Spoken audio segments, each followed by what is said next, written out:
तुम्हें बाबर की याद आ रही है, बाबरी मस्जिद की याद आ रही है। अगर तुम्हें राम याद आते तो श्री राम जन्मभूमि तीर्थ क्षेत्र के निमंत्रण देने के बाद रामलला के चरणों में जाकर के राम भक्तों पर गोली चलाने के लिए माफी मांगते कि मेरे पुरखों से, मेरे पिता से अपराध हुआ, मेरे परिवार से अपराध हुआ। लेकिन तुमने रामलला के मंदिर के निर्माण के प्राण प्रतिष्ठा समारोह का निमंत्रण ठुकराया। जब मोदी जी ने देश के माथे पर कलंक के रूप में 370 जम्मू कश्मीर में लगी थी, देश की जनता के आशीर्वाद से हमें बहुमत मिला और हमारे ये वैचारिक मुद्दे थे, 370 हटा दिया। तो आप कह रहे हो कि अगर हम सत्ता में आएंगे तो फिर से 370 लाएंगे। लाने दोगे क्या?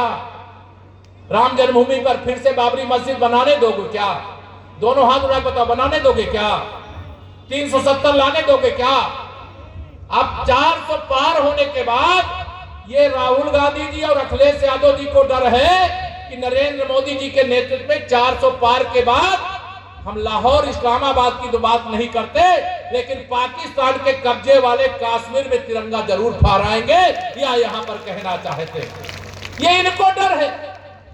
पाकिस्तान वाले प्रचार कर रहे हैं कि इंडी गठबंधन की सरकार बन जाए, क्योंकि इंडी गठबंधन की सरकार होगी, इंडी गठबंधन की सरकार होगी तो उनको मालूम है कि वो कश्मीर मांगते रहेंगे।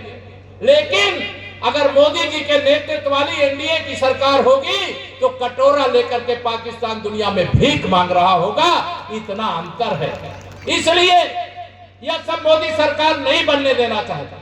मैं आप सब लोगों से निवेदन करना चाहूंगा, यह 2024 की लोकसभा चुनाव में मैं एक नारा लगाता हूं। मेरा नारा है 100 में 80% वोट हमारा है, 20% वोट में बंटवारा है और बंटवारे में भी हमारा है, क्योंकि हमने सबका साथ, सबका विकास किया है, कोई भेदभाव नहीं किया। किया है क्या कोई भेदभाव?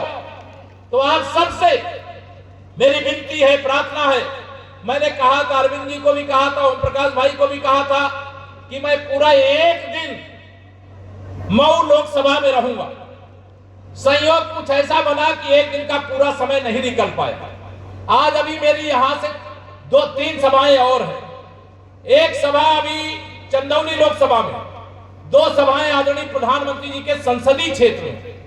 मैं लंबे समय तक आपके सामने बोलना चाहता, लेकिन मेरे सामने पर्ची आ गई कि अब देर हो रही है, आगे वाली सभाएं जो यहां लेट हुआ है क्योंकि बाई रोड आया, लेकिन मुझे आना ही था, चाहे रात 12 बज जाती सड़क मार्ग से चल के आने में, लेकिन मैं आता जरूर, ये मेरा संकल्प था।